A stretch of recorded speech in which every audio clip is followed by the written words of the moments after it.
Hi friends, எல்லாருக்கும் வணக்கங்க. இப்போ ஈவினிங் ஸ்நாக்ஸ் என்னன்னு பார்க்கலாம்.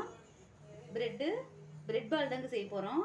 ப்ரெட்டை வந்து இப்படி தண்ணியில் முக்கி இப்படி எடுத்து இப்படி ப்ரெஸ் பண்ணோம்னா தண்ணி வந்துடும். அதில் வந்து பாருங்கள், மசாலா ஆட் பண்ணுறேன். மசாலா ஆட் பண்ணி இப்படி பால் மாதிரி நம்ம பண்ணிடணும் ஃப்ரெண்ட்ஸ்.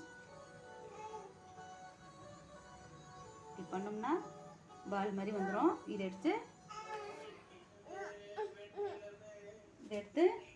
எண்ணெயில் போடுறோம். எண்ணெயில் போட்டால் நல்லா ஃப்ரை ஆகிடும். இங்கே பாருங்கள், ஆல்ரெடி நான் ஃப்ரை பண்ணி வச்சுருக்கேன். பார்க்குறீங்களா? பாருங்கள், ஃப்ரை பண்ணி வச்சுருக்கேன். இப்போ உங்களுக்கு கட் பண்ணி காட்டுறேன். இப்படி இருக்கும்.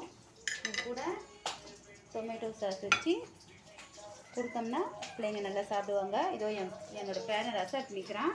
அவனுக்கு தான் இப்போ நான் கொடுக்க போகிறேன். இந்த சூடாக சாப்பிட்டு. அதோட பால் காய்ச்சி வச்சுருக்கேன் ஃப்ரெண்ட்ஸ்.